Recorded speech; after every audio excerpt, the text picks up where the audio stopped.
Welcome to JJJapan, and today, I'm going to talk about moving in Japan and some things you need to know and be aware of if you want to move here to Japan, or if you're in Japan and looking to move, because it can get expensive, because there's things like Shikikin, Reikin, and Shikibiki, what can, make it cost a fair bit to move in Japan, so enjoy. If you're moving in Japan, you want to move to Japan, or if you're already in Japan, you probably start hearing of these things called Shikikin and Reikin. So what are they? So Shikikin is quite the easy one to explain. That is basically insurance when you move in. So it's insurance that, you're going to keep the house in good shape. Well, pretty good, right? It's very self-explanatory. And often you get this back when you leave your apartment. It's all in good shape. If not, that will go reimbursing. Say if you broke something in the apartment, you screwed up the walls, you put a little bit of blue tack on the wall and it pulls all of the wallpaper off, because cheap blue tack is lovely. That's kind of what happened to me last apartment. So yeah, it's very simple, and you probably get that in other countries, something similar. But what is the different one you get in Japan, what you probably don't get in Western countries? Well, that's Reikin. Reikin is more of like a thank you to the person who owns the house, the person you're renting from. Like, thanks for keeping it all in good shape. Here's some money. Look after it, right? It's not really in other foreign countries, and people come to Japan, especially foreigners. This can be quite surprising, because often it can be 1 month to 2 months rent. That can be quite a lot of money, and what? Why should I give this to? The estate company can even provide a great service. Why am I paying them 2 months rent? You get this on foreign boards, message boards, just confused. Why am I paying so much money just to move? And it can be a bit painful and quite expensive moving in Japan because of Reikin and Shikikin. You're going to need some other sorts of insurance as well for disasters, house insurance if you get stuff stolen, and mostly natural disaster insurance. So it can become quite expensive when moving in Japan. Up to 3 or 4 months rent just to move in to an apartment. Rent for the month, right? It's that's a lot of money. There are actually now quite a lot of apartments without this, and it's quite interesting that, especially Reikin, is really centralized in the Tokyo region. And why is that? Looked into it, there's actually 2 main reasons. One is Kanto Daishinsai. That was the great earthquake in the Kanto region in 1923, where literally Tokyo got completely destroyed by a magnitude 6 earthquake. Pre-skyscrapers, earthquake-resistant buildings. So yeah, a lot of stuff got destroyed, and a lot of people lost their houses, and thus this thanks to someone who still owns a house and lets them stay in it, started coming about. The reason this came about as well, it was for people, moving from Hokkaido and Kyushu and other regions of Japan, moving to Tokyo. Well, not moving, is sending their kids to Tokyo for work. And this is from the families. So the family would give the real estate agent, the owner of house, a thank you for keeping my child safe in Tokyo. Well, it's probably the mother, the household, if they're renting an apartment in a new place, landowner of the house, just getting the kids back, keeping them safe. That's probably a good idea. Now back to the first one, Shikikin. So Shikikin is actually the interesting one. Actually, bridal money from Edo. So that was century to 18th century Japan period, where Japan was completely closed off. And this was when you get married, the wife's family would pay this money. It's like a deposit. They get back if she gets divorced. You're not really marrying for love. You're marrying, because your parents say to marry this person. Dual marriage. Ooh. Have much of that anymore in Japan. These cultures of giving money to real estate agents, keep on. Because real estate agents, they like making more money, right? It's quite simple. If you can charge people more for stuff, you make more money, right?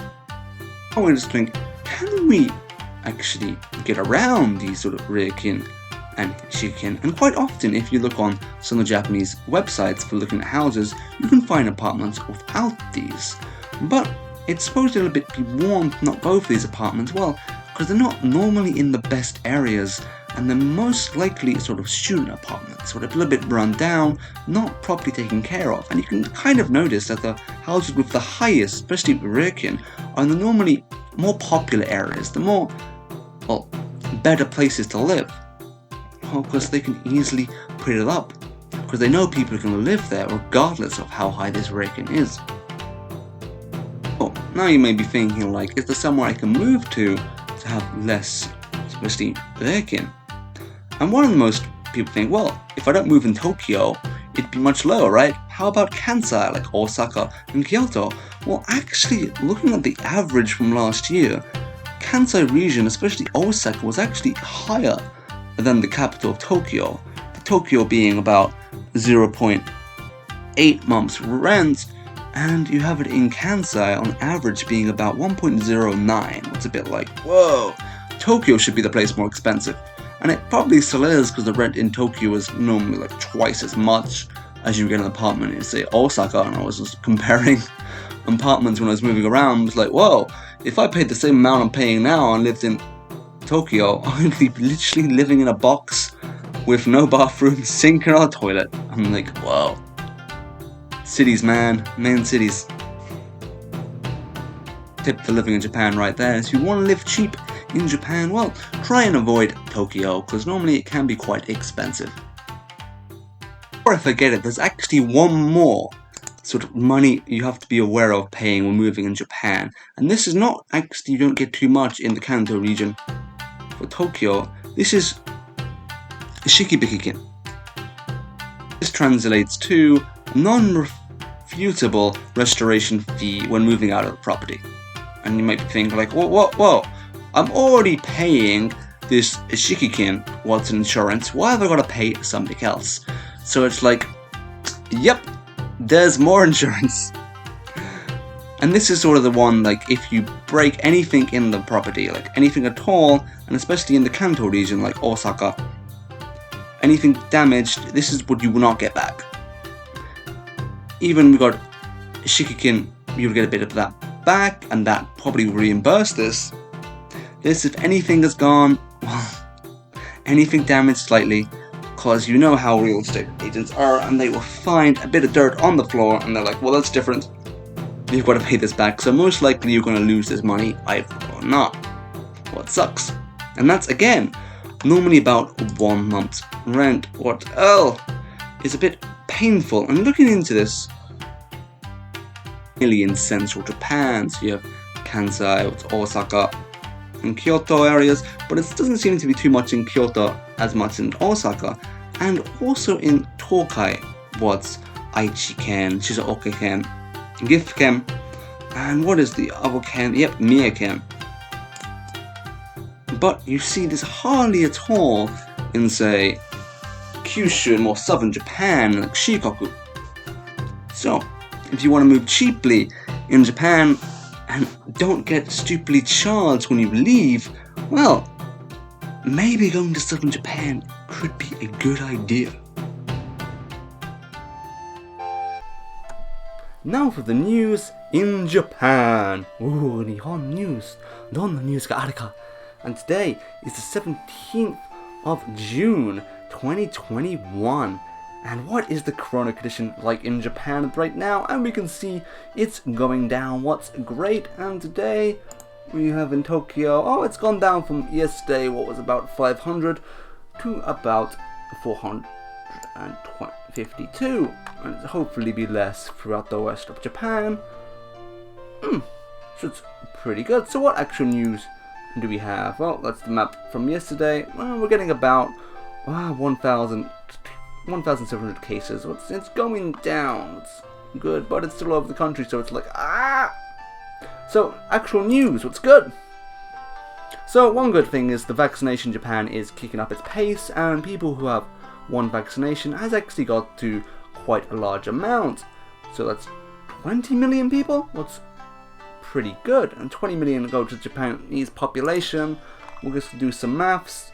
That's about, well, 6%. So it's getting there, but yeah, we need the people with like 2 jabs to actually be effective. What's probably less than 3 at the moment. So other news. The other news is maybe a little bit good is they just said, well, the chance of having a no spectator Olympics is now pretty low. Well, if you're in Japan and you want to see the Olympics, is like, yay, and may mean these poor athletes who are going to come to the Olympics to get treated like, well, zoo animals stuck in caves will have people supporting them as well. What will be a bit great, because it's going to be hard for them. It's going to be really, really hard, the Olympics, for the athletes.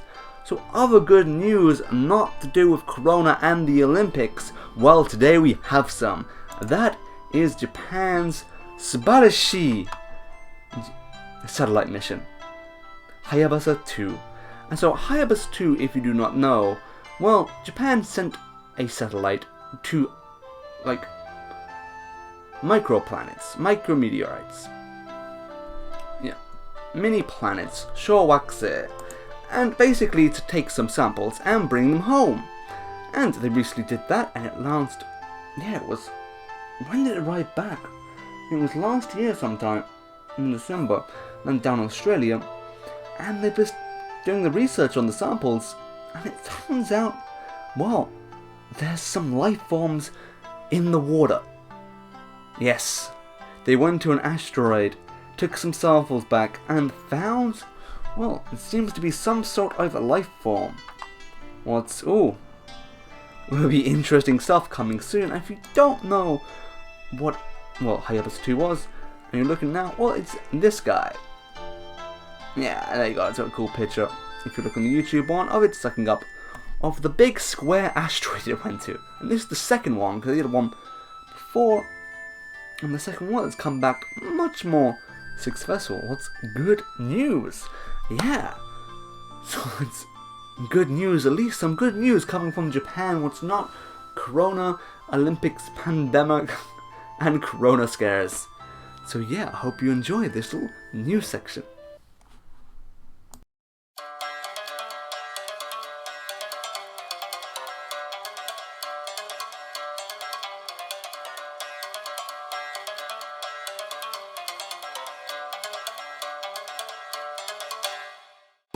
Thanks for listening to JJJapan, and I hope you have learned something today about, well, moving in Japan, well, because it can be a little bit of a nightmare if you do not know what you're doing, and hopefully this will prepare you, or give you an idea of what it is like and how expensive it can be to move in Japan. So if you like this podcast, watch it on YouTube and like all the graphics I've done, well, please leave a comment below and give your thoughts so we can make this a much better experience for you all. So subscribe. See you next time on JJJapan. 最後まで見てくれて本当にありがとうございました。じゃあね。